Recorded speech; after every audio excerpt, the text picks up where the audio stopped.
when did Shakespeare die? Do you know? What year? Anything? Yeah. He died the same year as Miguel Cervantes. I think even maybe the same day. Okay. And of course, if you have different, I'll talk about what I want to talk about. Okay. So, of course, they're always like, what are the 50 best books in the world? What are the 100 best books in the world?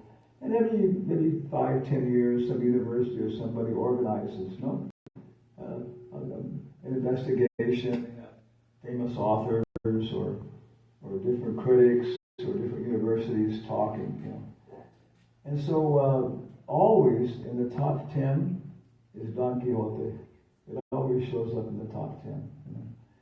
And I saw sometime, but recently, not too many years ago, one lady apparently did a very good translation. This is very difficult because Cervantes is using such, subtle jokes and things like that to catch them all.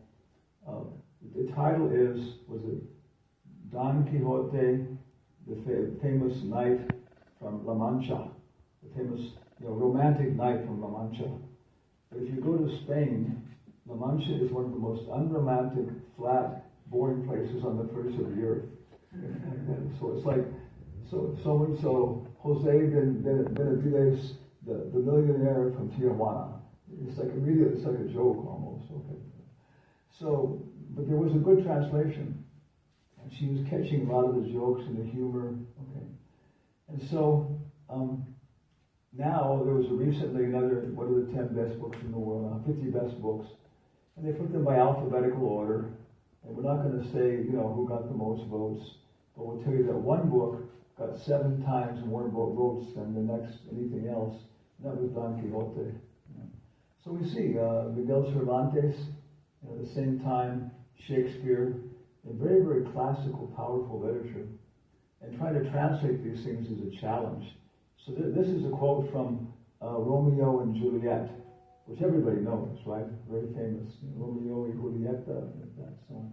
So this is the beginning, and it's starting off talking about how, the society, families, everything else have these conflicts, and these are the things that really touch people.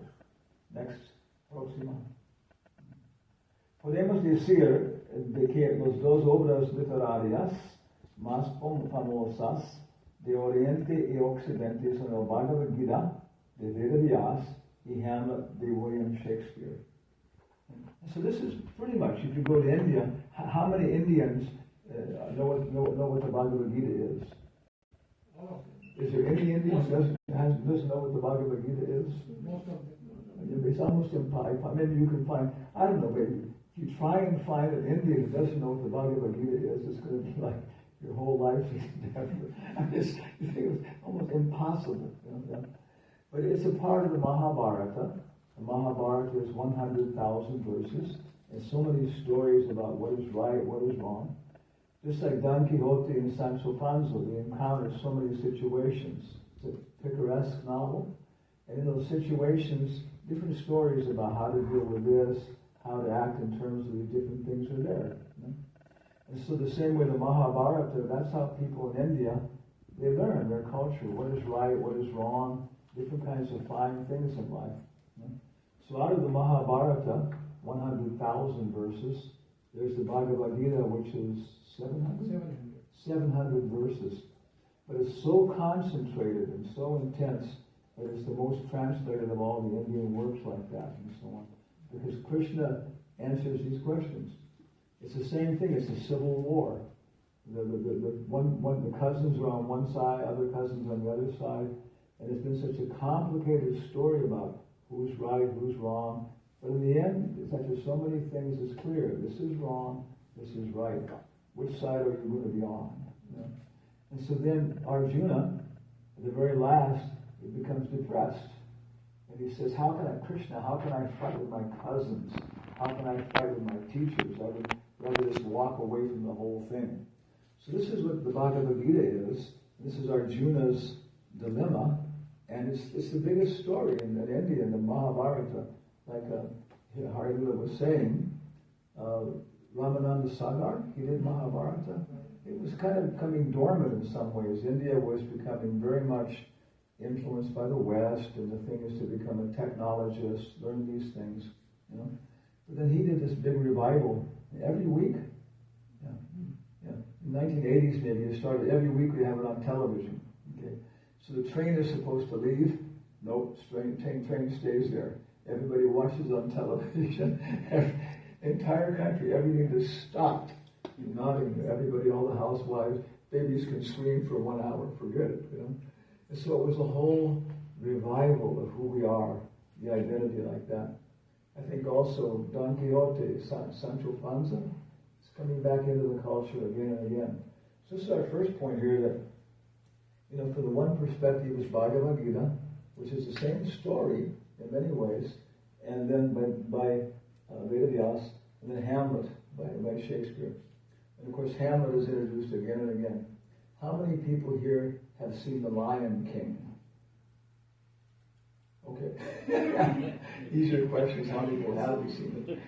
Do you know, they say directly, there's just no question about it, they based it upon Hamlet. The same story, the same people. But Hamlet was actually based by Shakespeare on an earlier German story. So if it goes all the way back to India and the Mahabharata, it could be quite the thing. But this is the big thing. Next slide.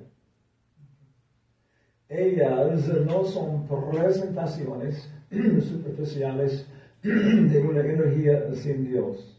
Ambos son obras de profundidad cultural y significancia filosófica. Ellos nos tocan donde la vida significa más en nuestros mundos sociales y psicológicos. Here we have Hamlet talking about a skull and what is the destiny of life. And here's Arjuna, when he's facing his cousins before the battle of civil war. He's saying, how can I do this? Even though they're wrong, they're my cousins, Krishna.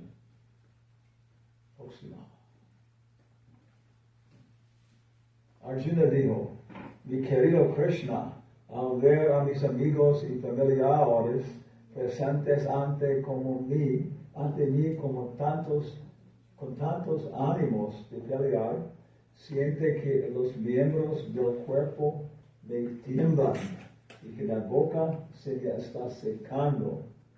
O Janardana, Krishna, aunque estos hombres con sus corazones dominados por la codicia no ven mal alguno en matar a su propia familia ni en venir con sus amigos, porque nosotros que podemos ver el crimen en el que se incurre al destruir una familia, habríamos de cometer ese pecado.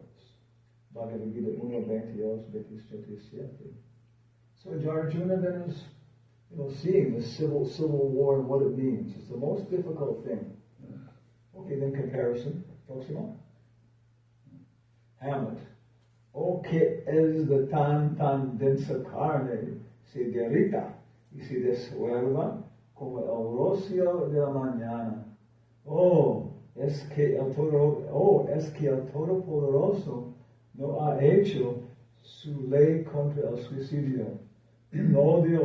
Oh Dios, qué cansados, rancios e inútiles me parecen los propósitos de este mundo.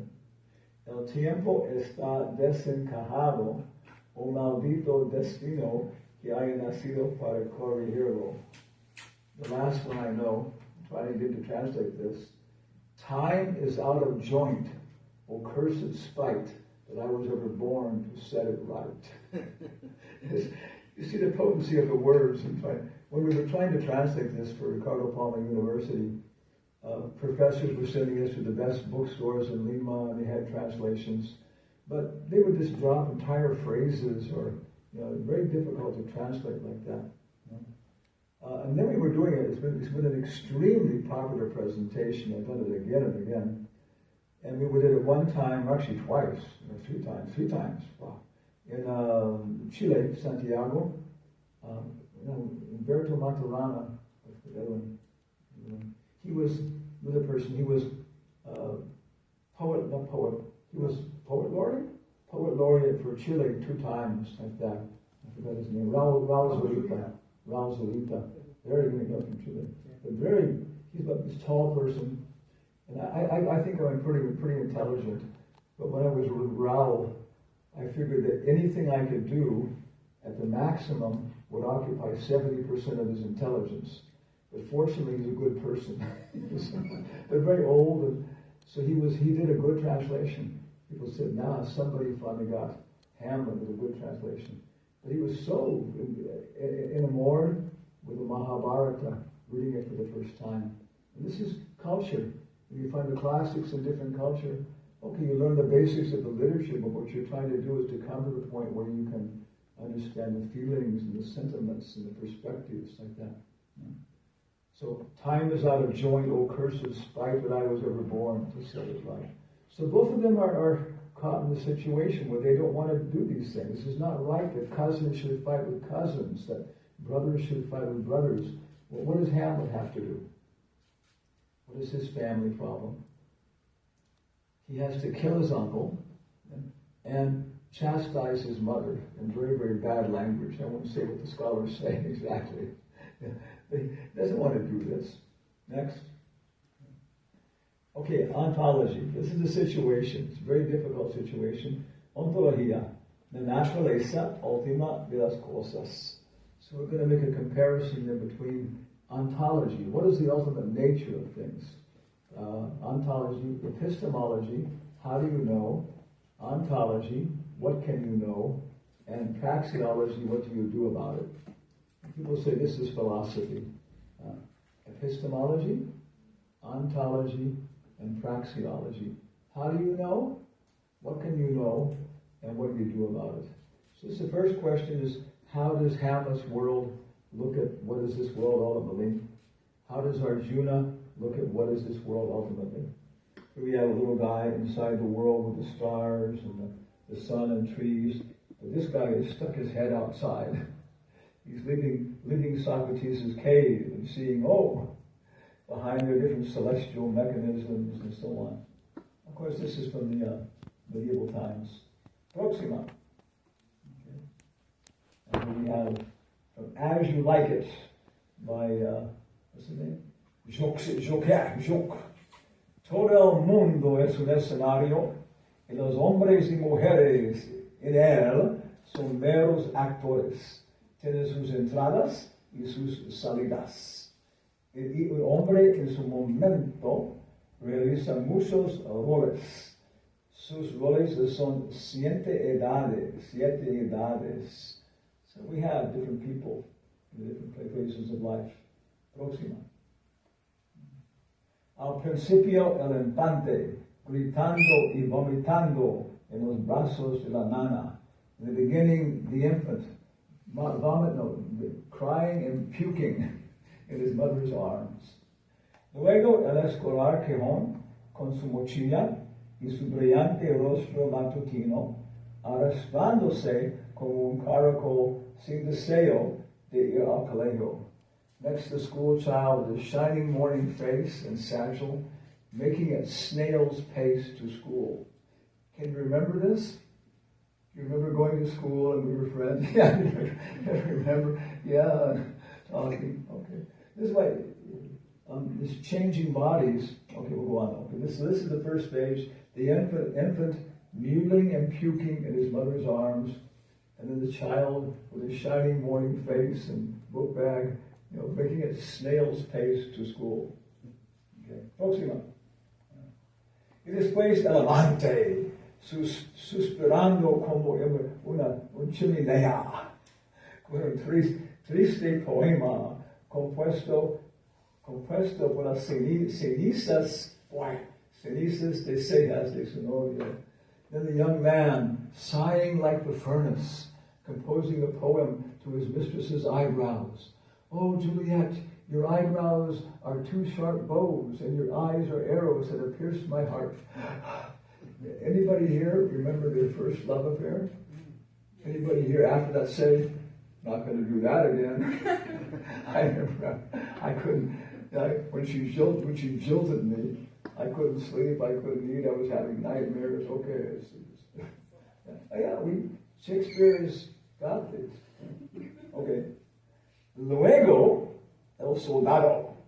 lleno de extrañas declaraciones y barbudo como el leopardo, celoso en su honor, rápido y veloz en la lucha, buscando la burbujeante reputación, incluso en la boca del cañón. ¡Viva la Cuba Libre! This is, I did some of these things, no? Some people here have, he says next is the young man, bearded like a leopard, full of strange oaths and strange sayings, even into the cannon's mouth, like that. Long live independent India, right? Well, India had its own war of independence, right? So they had their own phrases of slogans like that. So he's saying this is the next thing. When they started to bomb, what's his name? We got a name now. President of the United States. They took the bombing from Vietnam and he started to bomb Cambodia. And these are big bombs falling on the village people and what's it called? Collateral damage. They're blowing little babies to pieces and everything else. So when that happened, the students at UC Berkeley went on strike. They closed down the campus. So UC Davis, where I was, which was the agricultural campus, big campus, they called a meeting in Freeborn Hall, which had 2,000 people there. They're talking about these things and the evil things and debating. So finally they wanted to have a vote on how many of the students at our university, our campus, also wanted to close down the university to protest this, So I stood up, and one other person stood up, so out of 2,000 people. But of course, then you got to look determined, okay, so on. So yeah, sometimes we do, as young people, we have courage and we fight for good causes, and this is quite natural. Okay, the next. Y luego el juez, con robusta panza y buena capa puesta, con ojos severos y barba de corte formal, lleno de sabios refranes y modern instances. And next to justice, the judge with a good cape on, a robust tummy, and full of modern ideas and good phrases. It's kind of like where I am, no? So many things you know how to say. Y así él realiza su role. And then he realizes his role. En la sexta edad, the sixth age, cambia de pantalones pegados a cómodos pantuflas, con anteojos en nariz y bolsita al lado, sus calcetines juveniles bien guardados, el mundo demasiado amplio para sus viejas piernas, y su gran voz masculina cambia otra vez hacia notas altas de niñez y tartamudeando y silbando. Wow, good translation. The next stage is what is next stage? This older person, his skinny shanks, too narrow for the wide world, right? Yeah? And his big masculine voice now turned to mere whistles and so on. Yeah? Anybody here like that? Yeah. Yeah. So Shakespeare has it. Next. Yeah. La última escena de todas, donde concluye esta extraña historia eventual, es segunda niñez y vacío puro.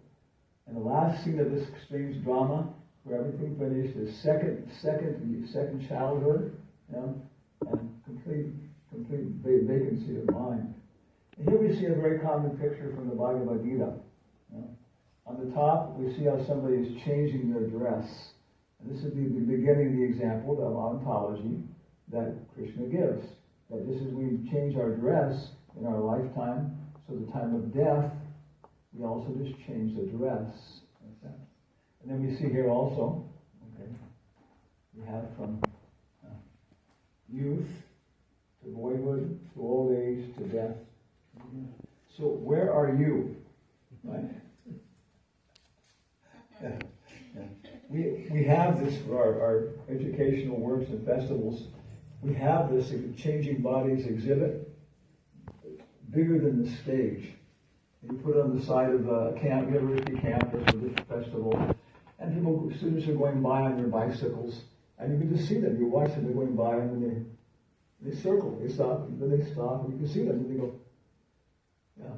One time we were outside of a bookstore in Santa Cruz, California, and chanting, singing, and one lady, and it looked like her sister came, with maybe like a couple daughters, and they were going to go in the bookstore. But one of the little girls wanted to stay outside when we were chanting. Okay, so she's staying there. And she goes over to the smaller exhibit of these changing bodies, and listen to her, and she's saying, Susie, Mommy, Granny, and even a little child. You don't think about this, no? Because yeah, this is life, and where am I? What's happened? This is an ontology. What is the ultimate nature of things? So Hamlet and Arjuna, at least Hamlet so far, is going through a very precise understanding of these things. Meditation.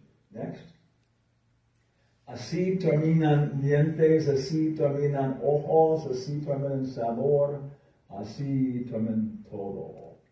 Thus ends teeth, thus ends eyes, thus ends tongue, thus ends everything. The actual English is sans eyes, sans teeth, sans ears, sans everything. So ends. Okay? Okay. That's Hamlet. Next slide. La idea de vaga vida es de similar, así como en este cuerpo, el alma pasada, encarnada, pasa continuamente de la niñez a la juventud y luego a la vejez. De la misma manera, el alma pasa a otro cuerpo en el momento de la muerte. A la persona sensata no la confunde ese cambio. Próxima. Somos los pasajeros que conducen el vehículo de este cuerpo. Pero en el momento de la muerte, cuando el vehículo está acabado, nosotros no lo estamos. Click.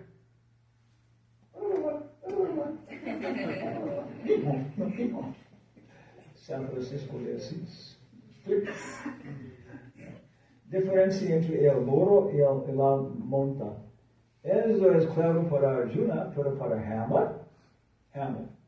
¿A qué bajas utilidades podemos regresar, Horacio? Porque no podemos seguir con el pensamiento las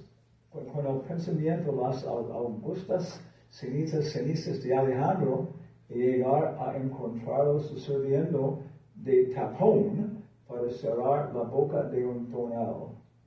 Horacio, tales consideraciones serán de una curiosidad excesiva. No podemos aspirar tanto. Hamlet, no, espera, ni un poquito. Alejandro murió, Alejandro fue sepultado, Alejandro se convirtió en polvo, y el polvo es tierra, y de la tierra se hace barro. Porque no se puede pues hacer un tapón de este barro para tapar el agujero de un barril de cerveza. Imperioso César, muerto, ya en barro convertido, podrá detener un hueco para mantener del viento alejado. O ese barro, el cual mantiene el mundo asombrado, debería parchar un pared para expulsar el frío de invierno. Hamlet. Yeah, I'll get here. Imperious Caesar, dead, converted into clay, might be used to block a hole to keep away the winter's breeze. Oh, that this earth that made the whole world shake in fear is now used to keep out a cold wind in the winter. Yeah. So this is Hamlet's idea. In one lifetime he's seeing, yeah, we change, but then he's thinking that the body is maybe the self. Yeah? That there's no soul completely separate. So this is one very, very great distinction between Hamlet and Arjuna, maybe. But is he really convinced that the body is there? You know, this is the beginning of the Phaedo. The Phaedo is the last dialogue of Socrates before he dies, Phaedon. And this is the question. They say, look, if you just come with us, we'll take you away, and you don't have to take the poison. That was the arrangement. He didn't have to take the poison, Socrates. He could have just left and promised not to come back. So the people who were trying to bother him, they were sure he would do that. Yeah. When he said, no, if I'm guilty, I should take the poison. But they well, don't do that. Just go away. No, I should take the poison. You're still causing us problems. So his students, from the very end, they said, don't take the poison, just come with us. And he said, well, but I'm a philosopher. I want to die. That's the idea of philosophy, is to leave this body and go to dwell forever with the gods. And they said, well, but how can you be sure that the soul is immortal?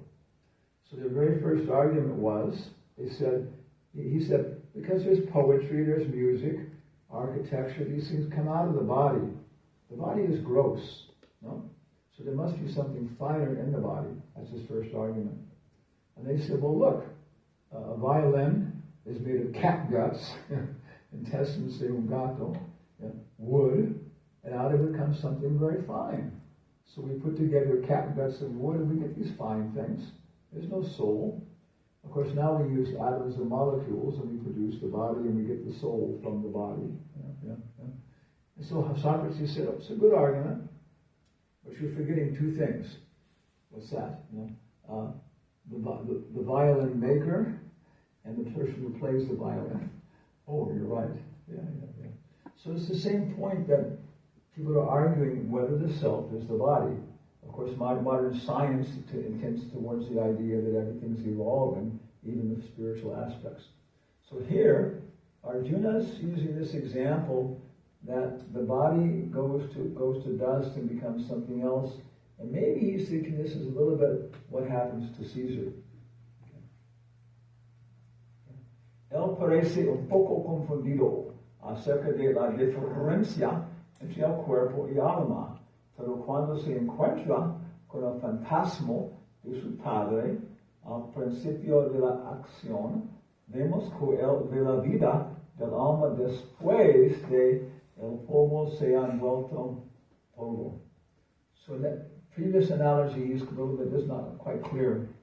But in the beginning of the play, when the whole thing starts, he sees the ghost of his father, who died, up on the top of the parapets of the palace, and is telling the guards, call my son, call my son. Woo! Okay.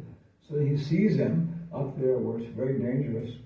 But now he's talking to his father who has died.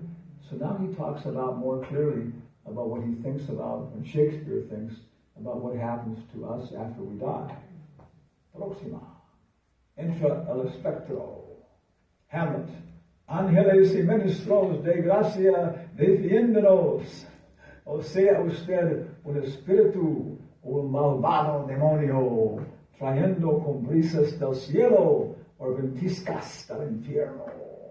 Are you my father, or are you some horrible devil come to try and make me do bad things?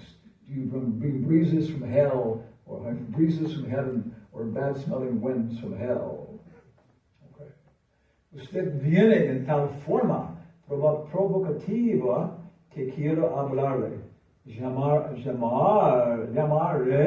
al rey, padre, danis real.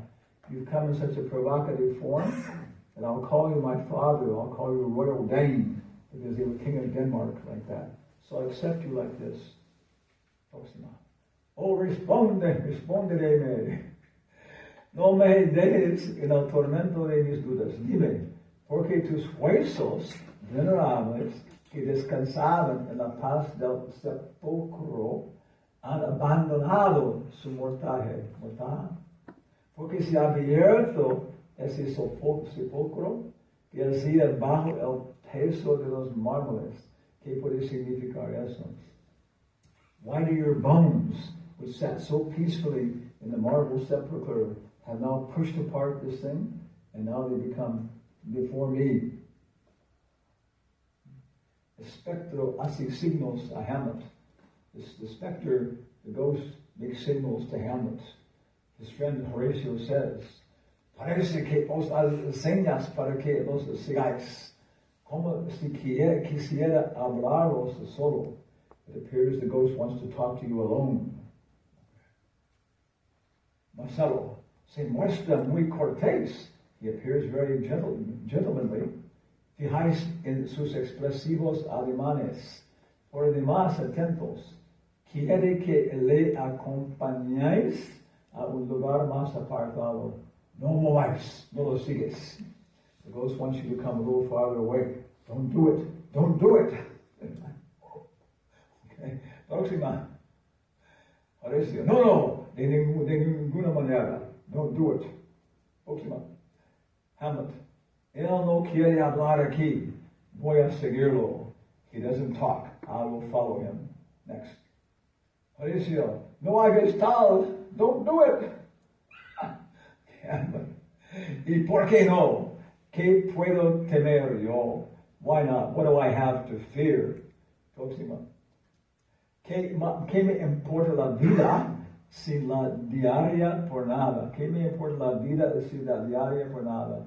En cuanto a mi alma, ¿qué puede hacer con ella si en sí mismo es inmortal? So what do I care about life? My father who I loved is dead. My mother has fallen into all this horrible situation with my uncle. And what do I care for my body? But my soul in itself is immortal. So very clear. Próxima. Sigue llamándome, iré con él. I go follow it. Ontología. Okay. So then there's some very strong comparison, both these stories, that the self has an existence after the body is finished. You know? And when he's talking to his father tells him, I didn't die naturally. I was, murdered by your uncle. And while I was sleeping pleasantly in my garden, he poured poison into my ear, and I died in that fashion. So now you have to revenge me, right? I have to get my revenge. So Hamlet's a little afraid because you're going to have to murder his uncle, right? And his mother, I don't have it in this one, but we have a separate section, because what did she do? What his mother did? His brother, as in the Lion King, who was like a horrible guy in character and physique, became the king. Now Hamlet's depressed. And his mother married her brother. So Horatio, who's his friend, comes there and he says, "Oh, my friend, why have you come?" He said, "Oh, I came to see the the funeral of your father." And he says, "Oh, don't say you came to see the funeral of my father. You came to see the marriage of my mother." And Horatio says, "Well, they did go pretty quick one after another." And Hamlet says, "No, let us be thrifty. The cooked meats at the funeral feast did but do double duty as cold cuts at the wedding feast." Yeah, this was pretty quick, right? She married her brother-in-law before the meat from the funeral feast had a chance to cool down and stuff. So later on we'll talk about it. So his father is telling him, the ghost, you have to kill your uncle, revenge me, but you also have to chastise your mother, like that. Commentaries on this thing say you have to tell her that she's acting like a royal. This is a taboo word in both Spanish and English. It has to do with a female dog. Okay? You have to tell her she's acting like a royal. So you don't go to your mother and start chastising her like this. So Hamlet has to chastise his mother. He has to kill his uncle, and he's in a very difficult situation. But he's facing it with his perspective that there are things that happen after we die. That's not just the end of everything. Okay. Now the next question is, back up, I'll reverse. La determinación de nuestro destino. How is it determined what's going to happen? It's a very nice question. Here we see many different things happening from karma.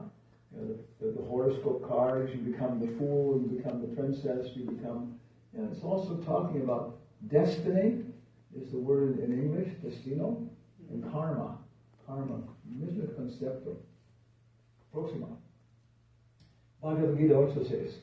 Cualquier estado de existencia que uno recuerde cuando abandone el cuerpo o hijo de Kunti, ese estado alcanzará sin falta. And this is where you should know Sanskrit, because it says, whatever state of existence you remember. So the Sanskrit word is smarnam. And smarnam is not like remembering what is the capital of China. What is the capital of England? These are ideas. Smarnam is the state of consciousness. You have the bhava, the perspective, the attitude that you're approaching things, right? So you have whatever attitude you develop in your life towards things. More deep, more smarnam, whatever your meditation is. Yeah. Okay. Próxima. El estado de conciencia del rey. Próxima. Rey. Okay, so Hamlet has arranged a drama. He saw some players coming. He saw them in France when he was in school in France. And he says, hey, the play you did in France, can you do it like this here for the king and everybody in Denmark? He said, yes. Let me change some of the lines like that. So that his uncle is there at the play, everybody's there, his mother.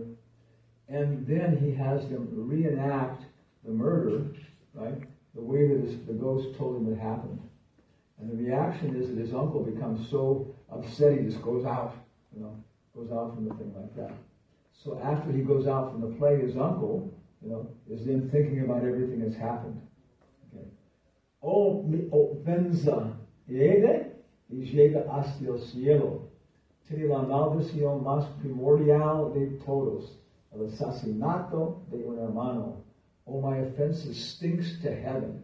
It has the most horrible, simple activity, the murder of a brother.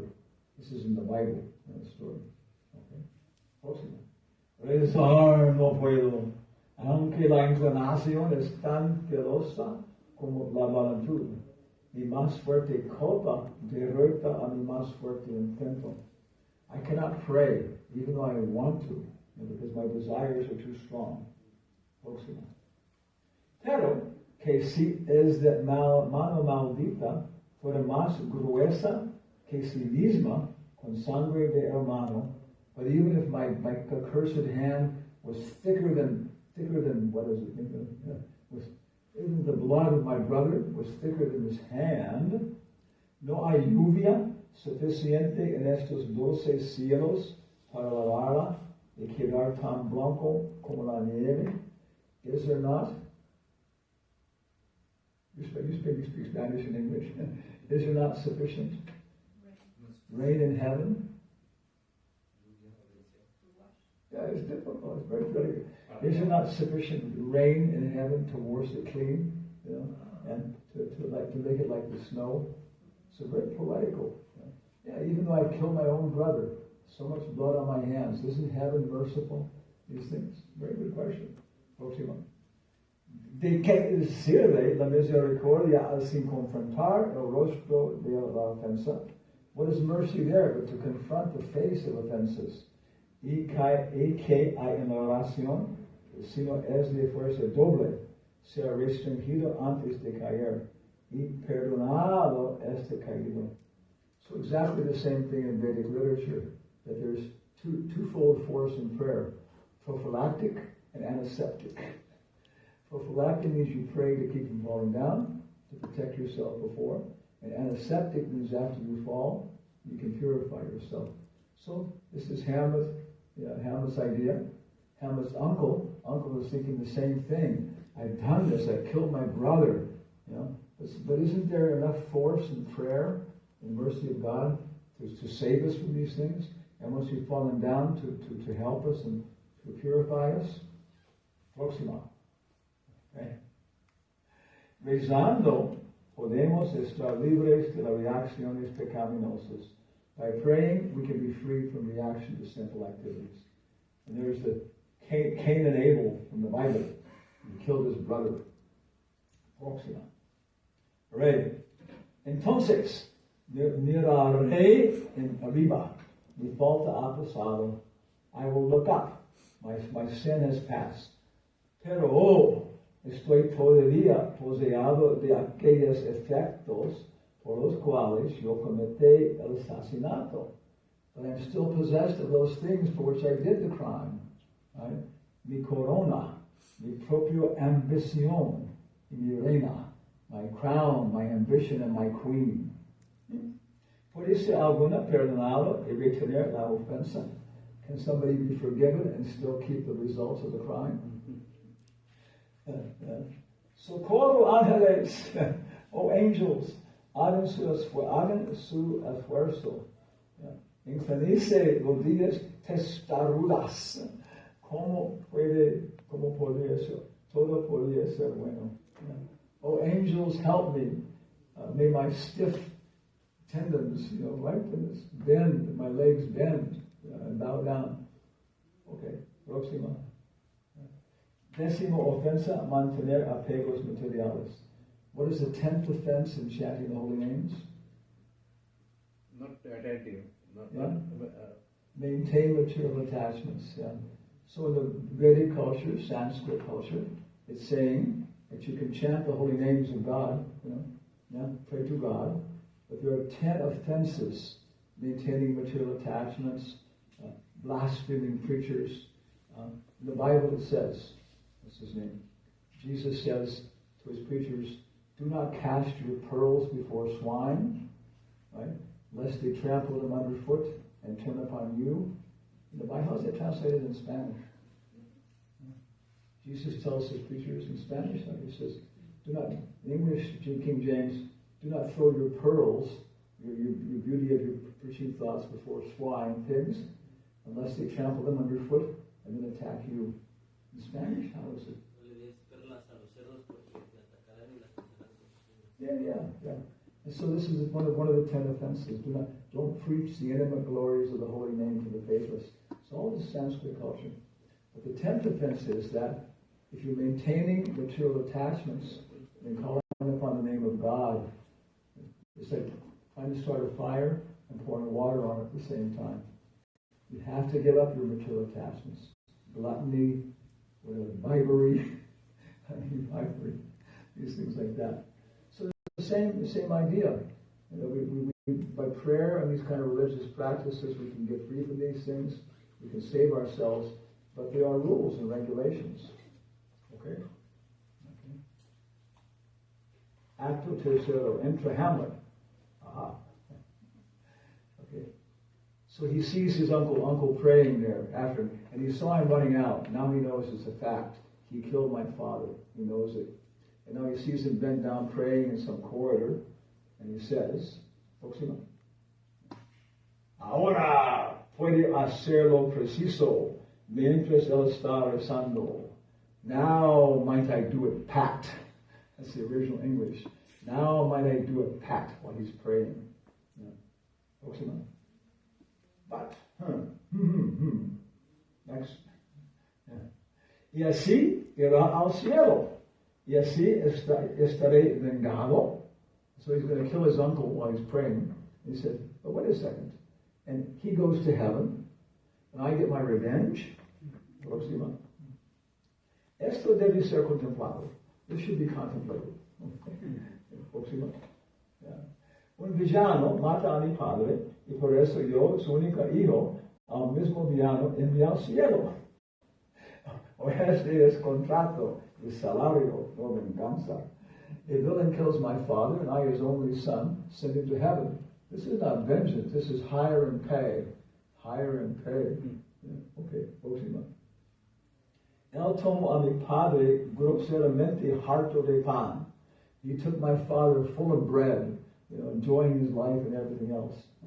Con todos sus crímenes, en pleno florecimiento tan resplandecientes como mayo. He took my father in the full flood of May with flowers and everything else. Because his father tells him, I'm in hell for some time, even though I was a good man, but I didn't get a chance to purge my soul, do austerities before I died. So a king has to do that. King has so much enjoyment, has to kill people. So only kings traditionally would go off the last few years with their wives and do austerities and take care of paying for the things they'd done before they died. But his uncle killed him when he was still in the middle of enjoying and all these things, and his karma was still there. It's a very good understanding of karma. And so he says he killed him at this very unfair time, with all of his sins, like the fresh month of May. Yo soy yo, entonces vengado cuando lo tomo en la purificación de su alma. So do I get revenge when I'm kill him when he's purifying his soul by praying. Cuando él está apto y maduro para su viaje, when he is ready and prepared for his journey. What's the answer? No. in Russian? Нет. Yeah, it's the same everywhere. In Hindi? Ji nahi. Ji nahi. Okay. Fuera y sable. Tú conoces una intención más terrible cuando él está borracho o lleno de furia o en los incestuosos placeres de su cama, en juegos injuriando o ocupado en algún acto sin sabor a salvación. Up dagger, up saber, no more horrid intent. Let me catch him when he's drinking or full of anger or engaged in incestuous pleasures twixt the sheets. Okay. Entonces hazlo tropezar de manera que sus talones pueden patear al cielo y su alma puede ser tan negro y maldito como el infierno donde se dirige. And then his feet will kick at heaven, and he will depart from that heaven as black as his own soul. Okay? It's the same idea in Bhagavad Gita. What's the phrase in Bhagavad Gita? Hamlet's applying it. Next. Hamlet goes out. Next. El rey se levanta y se va. Rey. Mis palabras se van arriba. Mis pensamientos se quedan al lado. Las palabras sin pensamientos nunca van al cielo. My words go up, but my thoughts stay down. Words without thoughts to heaven never go. Nice, huh? Yeah, words without thoughts to heaven never go. Okay,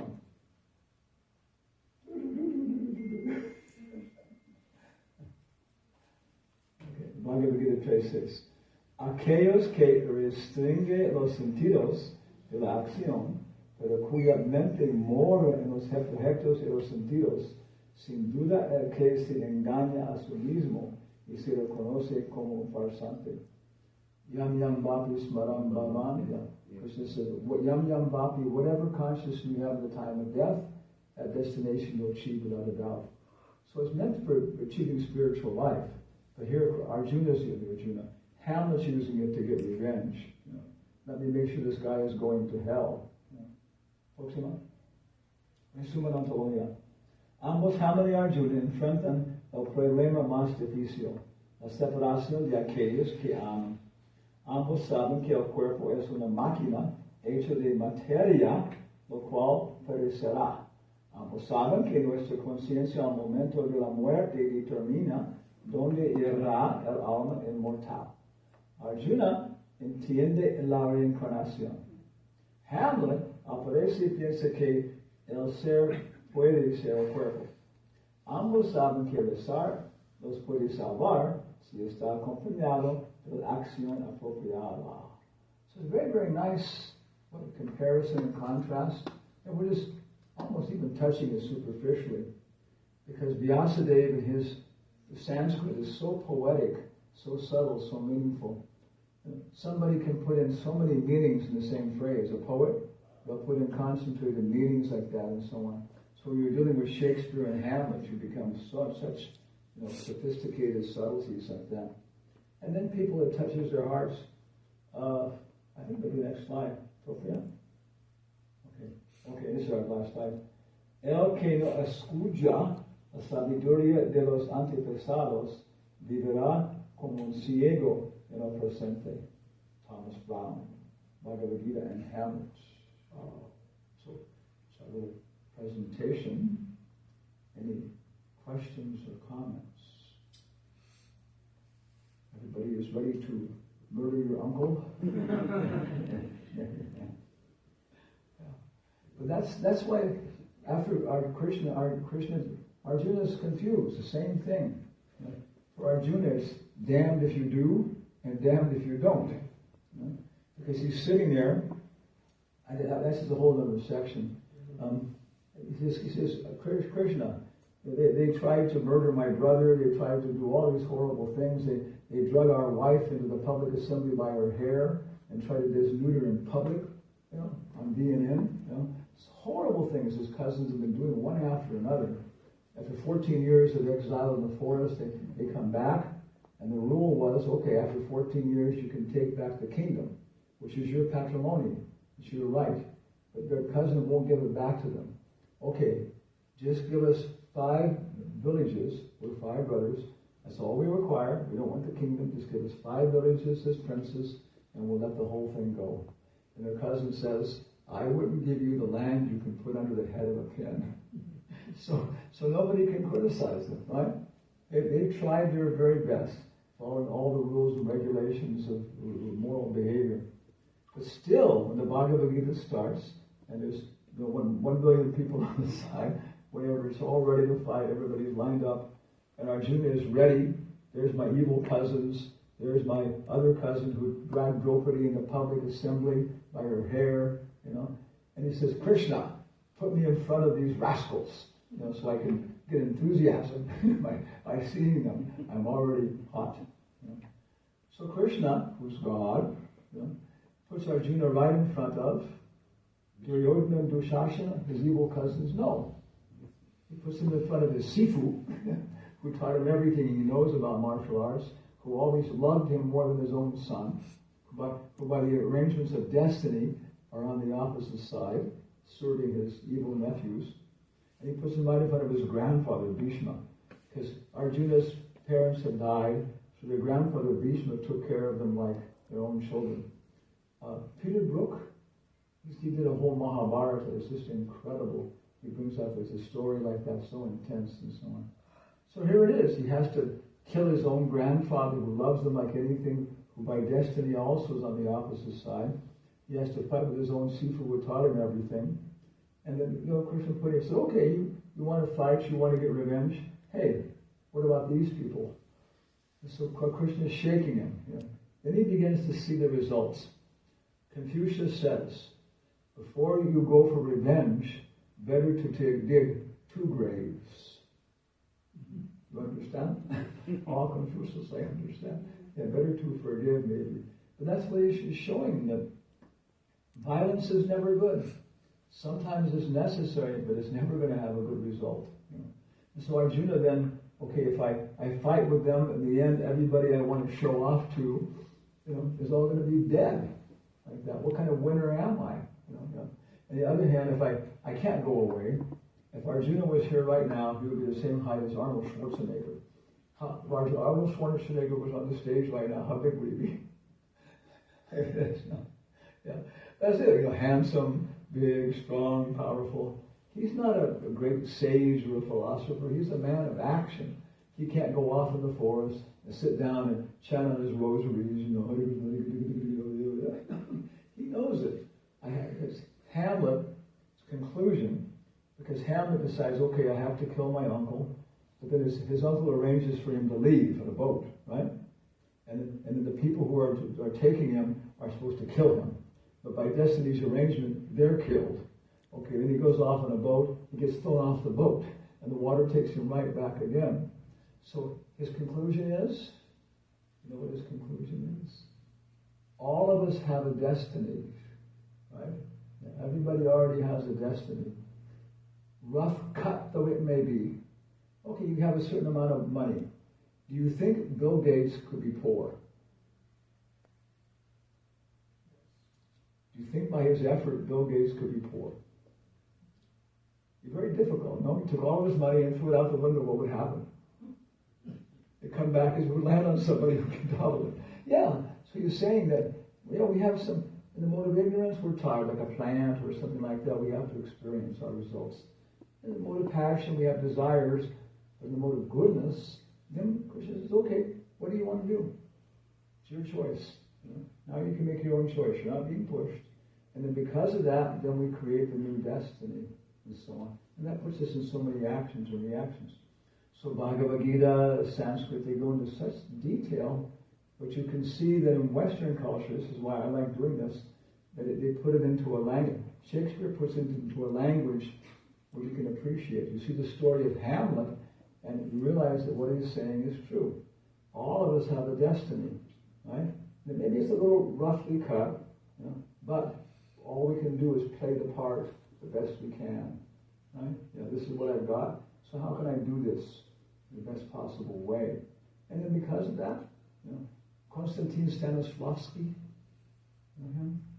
he's the father of modern drama in so many ways.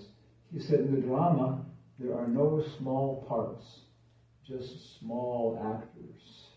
Even you have one, for example, in one scene, there's the king, and there are two soldiers, and all they have to do is guard him with spears, like that. And all they do is stand there, and he's talking to some people in front of him in the scene. That's it.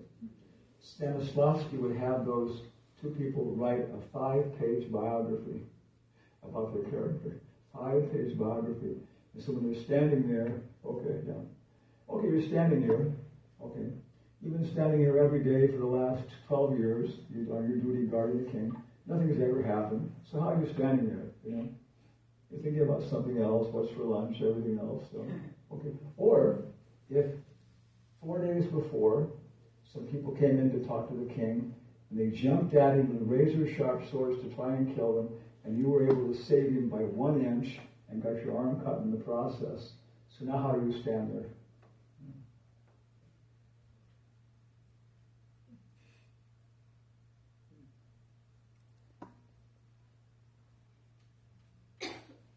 Right? Whole different attention. And this is why there are no small parts in the drama. There's small actors. How do you take your part and do it? So this is Hamlet's conclusion. Any comments or questions? I can go on for 7 days. Are you teaching literature here in the school? Do you go to the level of English literature? Or just teaching basics? In his school, he only teaches basics. We used to have a master's degree on line. We used to have a master's degree on literature. Oh, yeah. Or more.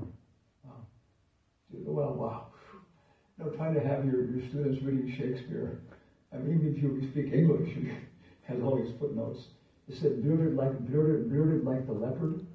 And actually, the Sanskrit for English for Shakespeare's bearded like the pard. Bearded like the pard. And I guess Quixote is the same way. Don Quixote is very...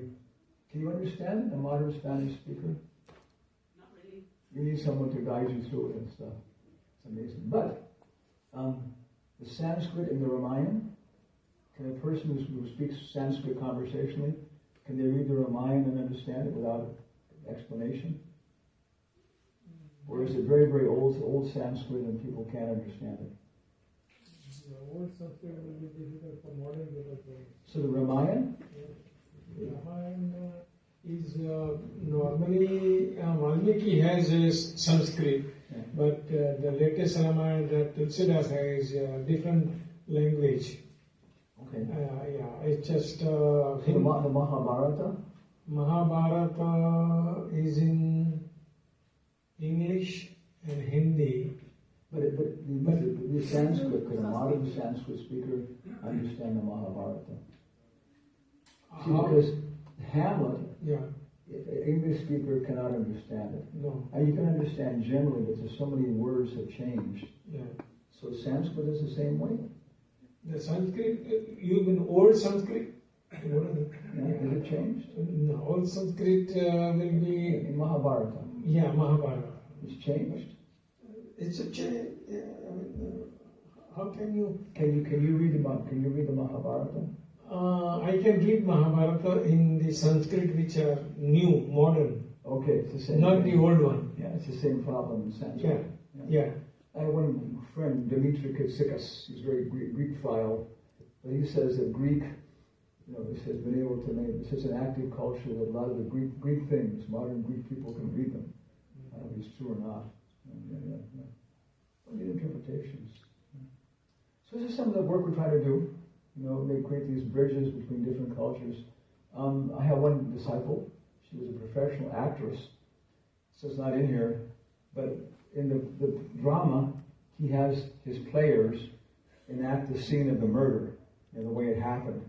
And he sees how his uncle runs out and okay, that's the ghost is telling the truth. But he also has a thing in there for his mother, who got married. So in the play, the old king says to his young wife, he says, "Oh, I'm getting old now, and you're young and beautiful, and after some time I'm going to die, and you should," "Oh no, never say that word. I will never remarry." She goes through all this stuff, And then one of the phrases, so I was reading the King in the university, and my friend, his disciple, was a professional actress. She was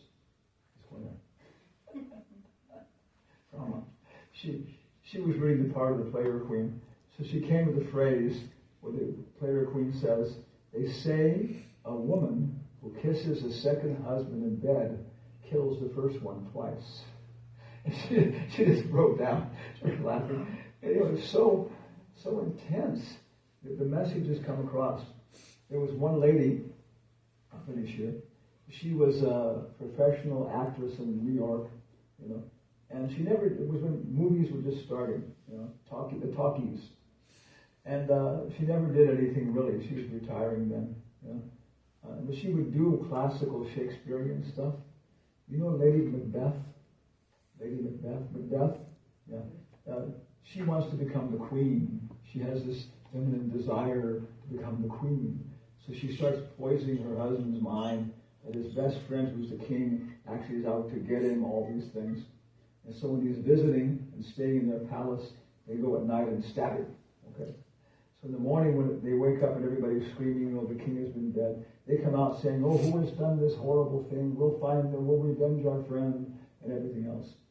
So it goes on like this. It's a very interesting play, psychology, until finally, some years later, people are suspecting what happened. So now they're going to have a revolt and throw over the new king, the murderer. And his wife is starting to have guilt. So in the drama, she's walking in her sleepwalking, and she's dreaming that she's killing them, and they're washing their hands. There's a spot of blood on her nightgown. A spot of blood. So in the play she says, "Out, damn spot! Out, damn spot!" I'm trying to get rid of it. It won't go away. Of course, Freud and Carl Jung would love this in terms of guilt complex and so on. She can't wash that red spot out.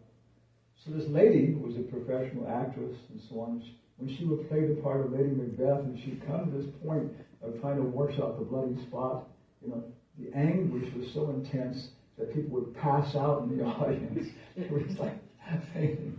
So the directors told her, "Lighten up," like a little bit. She was very good, but she never did anything for the camera. So you have one clip of her, and I saw this. I'm just going to give a reference, but it shows her sitting there behind a table, and there's some director off seeing the cameras going, and she must be by this time maybe 60 years old, but she looks about 40. She never got married. Looks about 40 years old. And so on. So Miss Smith, can you do something for the camera? She says, "Okay, So she puts up a hat and puts it on, and she picks up some papers, and immediately she's an old lady. It's just so intense, And she says, "Oh, these are some pictures on my last vacation. I went traveling with my friend Florence, and we went to Egypt together. And here's a picture. There's some papers of us on a camel and things like that, And then she says, "My friend, Florence, she passed on some time ago, a few years ago, and I don't travel so much anymore, because a lot of my friends have passed on. They say you can't actually see anything beautiful unless you see it through the eyes of someone you love." You see how long it took? Maybe 2 minutes, Within 2 minutes, she's created this entire old lady who's, struggling to be brave in her old age, alone like that. I was just remembering, I almost started to cry, So this is drama, right? Dance.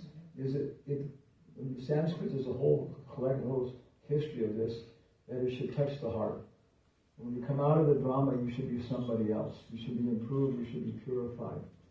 In Western drama, it's following Aristotle, and for Aristotle, the essence of the drama was the plot. This happens, that happens, that happens. But in Sanskrit, the essence of the drama is the bhava. And when you come out of it, you've changed. Django Unchained, see this movie? It's about the black guy and stuff like that and so on. after I saw that, I felt guilty to be a white guy.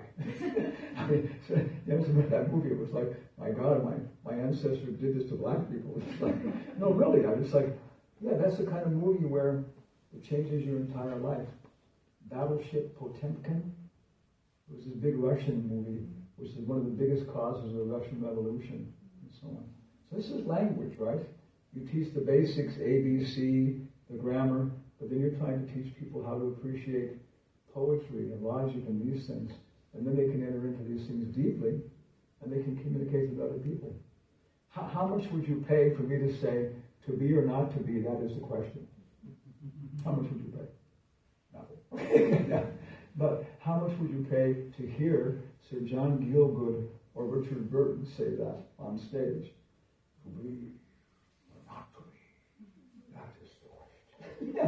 So it's the subtext, you know? It's how you're saying it. So drama, movies, literature, that's the real purpose. It should, one poet laureate, one black lady, she said it has to go past the ears, it has to get past the mind, and it has to touch the heart, or it's not poetry. It's something else. So, thank you all very much.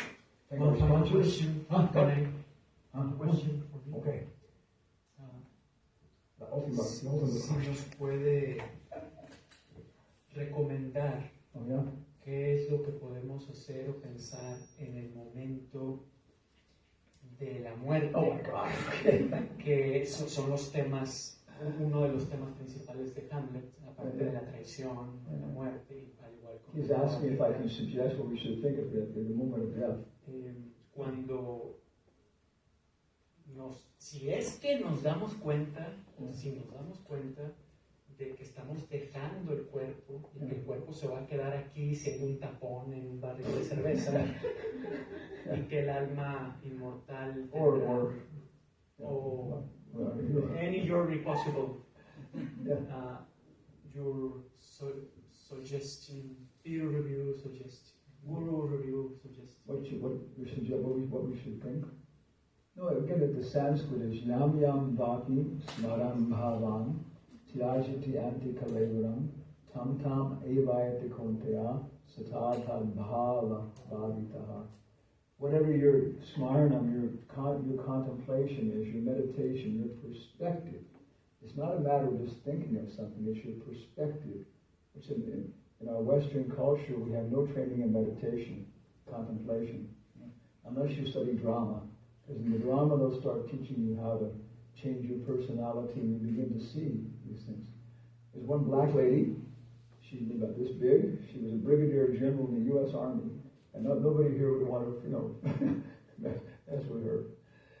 Her bhava, perspective, attitude in life was that just because we're occupying space, we have a debt to other people. And I'm not going around the world owes me something, everybody owes me something. And her attitude was that I'm here and I owe other people. Very, very generous, noble attitude. She's going to go up. That's called bhava, perspective, attitude. In English, you say, you're thinking about something, right? And you say, oh, I understand. What? Understand,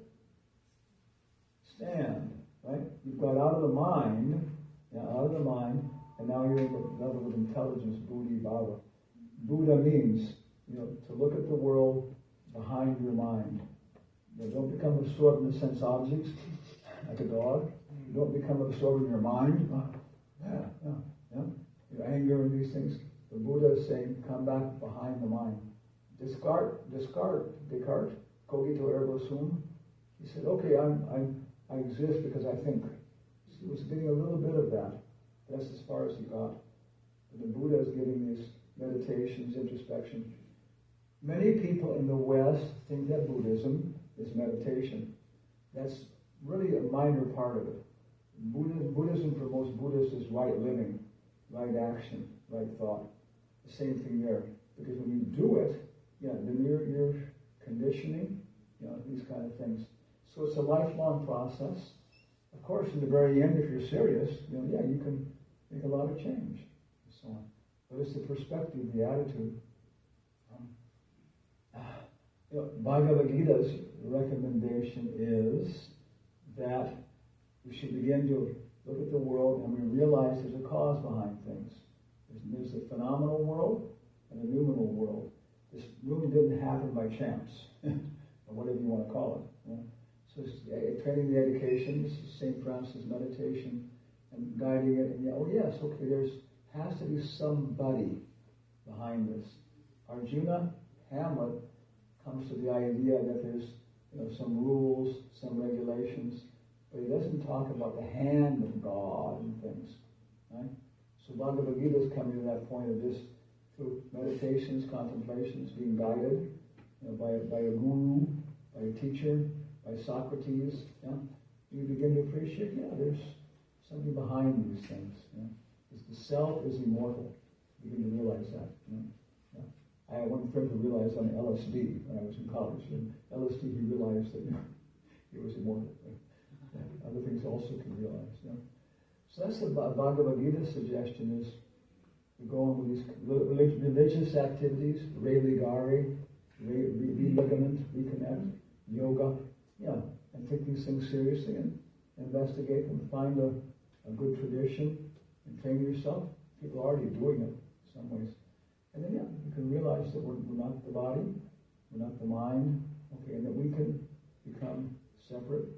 We can leave the cave, like Socrates, And when you go out, the light is too bright in the beginning, but then you begin to see, even in the real world, there are forms and so on. Things that I'm leaving here, they're in the original form, right? So many. Norman Mailer says the same thing. Norman Mailer said, my grandmother taught us at Christmas, the gifts we give and receive are symbols of love. She taught me in the spiritual world, we do not give symbols, but love itself. There's so many people. So find a culture which is promoting this rather than trying to teach you to become a neurobiologist or something, or micro. So it's not one specific thought. Okay? Thank you. Hare Krishna. Thank you very much.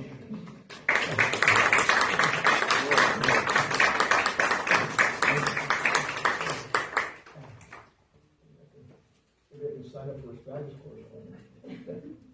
Now we are gonna give a PhD diploma. No,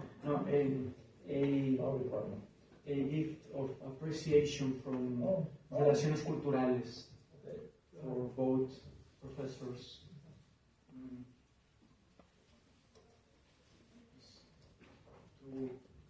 El Instituto Mexicano Norteamericano de Relaciones Culturales de Nuevo León entrega el presente reconocimiento al profesor Harilal Patel por haber presentado la conferencia magistral Sanskrit, Millenary Language, en el auditorio Ricardo Guajardo de Relaciones Culturales, firmado por directora de Relaciones Culturales, Director, and Cultural Director of Relaciones Culturales.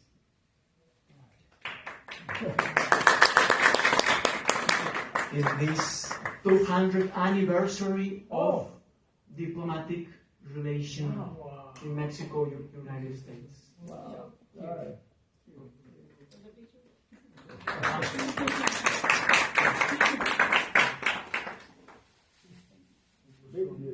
Quizá una foto así.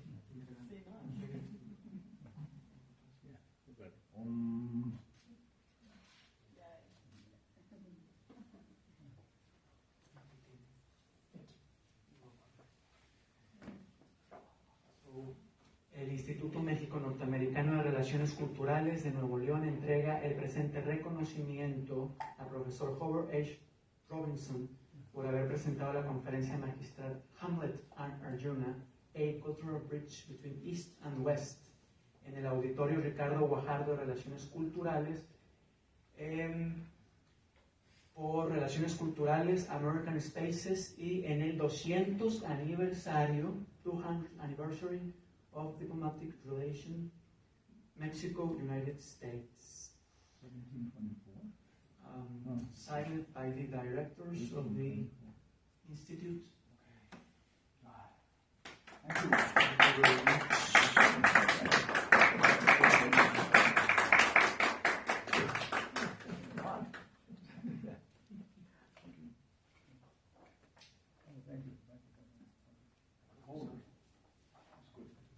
Agradecemos de nuevo al Instituto por habernos recibido, así como, por supuesto, a las grandes personalidades que nos acompañaron desde la India y a todos los asistentes y asistentes, mujeres. Tenemos unos bocadillos. We have some prasad, some mercy in form of food, misericordia en la forma de comida, unos bocadillos que se llaman halava, hechos con fruta y sémola de trigo, very nutritious wheat and fruits.